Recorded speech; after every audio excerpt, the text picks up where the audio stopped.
여러분들은 메타버스가 발전해서 현실과 완벽히 똑같은 가상세계가 만들어진다면 어떨 것 같나요? 지금부터 좀 다른 얘기를 해볼까 합니다. 우리 모두들 자신을 중심으로 돌아가는 게임을 해본 적이 있을 겁니다. 예를 들면 포켓몬스터나 배틀그라운드를 말합니다. 이런 게임들은 시점이 주인공에 고정되어 있습니다. 이는 컴퓨터 정보 처리함과 연결되어 있습니다. 게임 속 모든 구성 요소가 프로그래밍되어 어떻게 플레이하느냐에 따라 정보 처리를 어떻게 할지 효율적으로 설계되어 있습니다. 이해를 돕기 위해 게임 화면에서 설명해 보겠습니다. 우리가 만약 이 캐릭터처럼 앞으로 가게 된다면 컴퓨터는 앞부분에 있는 구성 요소들을 실행값에 올립니다. 컴퓨터 시점에서 벗어나 있는, 즉 플레이어가 볼 일 없는 부분을 실행하지 않습니다. 아주 잠깐 과학 얘기를 해보겠습니다. 세상은 파동과 입자로 구성되어 있습니다. 입자는 움직이는 물질이 에너지를 갖는 것이라 한다면 파동은 물질이 움직이지 않고 에너지가 전달되는 것으로 생각할 수 있습니다. 수세기 전 입자가 아니라면 파동이라고 생각했던 것이 빛의 광전 실험과 이중슬릿 실험을 통해 빛의 이중성을 갖게 됨이 증명되었습니다.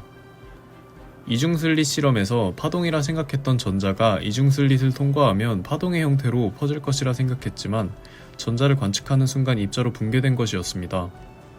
복잡하게 생각할 필요 없이 관측하기 전과 후에 집중해 보겠습니다. 관측하기 전까지는 파동이었던 것이 관측하는 순간 입자로 변한다? 눈치채셨나요?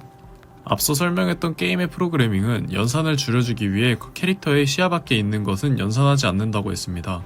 시야 밖의 것, 즉 관측하지 않는 것은 연산하지 않고 캐릭터의 시야에 들어가는 관측하는 것은 연산한다. 이는 마치 관측 전에는 파동이었던 전자가 관측하는 순간 입자가 되는 것과 비슷하지 않나요? 우리가 만약 앞서 보여드렸던 게임과 같이 누군가가 만든 시뮬레이션에 살고 있다면 과학기술은 여태껏 계속 발달해 나가고 있으며 최근에는 VR 기술이 발달하면서 더 질 높은 수준의 시뮬레이션을 만들어내고 있습니다.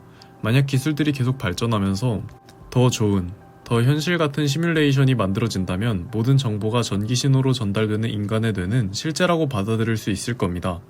뇌에서 느끼는 감각은 결론적으로 작은 전기신호로 이루어집니다. 이에 따르면 뇌에 충분한 영양분이 공급되고 전기신호를 준다면 실제로 보고 있지 않더라도 보고 있다고 느낄 수 있는 것이죠. 일론 머스크는 우리가 사는 세계가 시뮬레이션이 아닐 확률은 10억 분의 1이라고 말했습니다. And this is a game. No, there's a 1 in billions chance that this is based reality. Oh, okay. What do you think? Well, I think it's 1 in billions. Okay. 만약 우리가 현실 세계와 정말 유사한 시뮬레이션 세계를 만든다면 그 시뮬레이션 속 세계도 발전하고 결국 시뮬레이션 속에서 다시 시뮬레이션을 만들게 될 겁니다. 연쇄적으로 이런 반응이 일어나면서 이 세상은 시뮬레이션이 아닐 확률은 우리가 사는 세계가 최초 우주일 확률밖에 남지 않는 것이죠.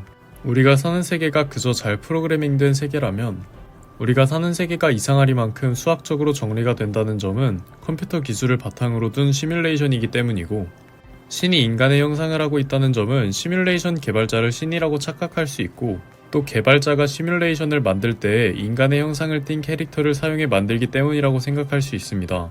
그저 재밌게 봤던 영화는 실제일 수 있다는 것입니다. 영상 시작 부분에서 현실과 똑같은 가상세계가 만들어진다면 어떨 것 같냐는 질문에 어떤 대답을 가지고 있었나요? 지금은 어떻게 생각하시나요?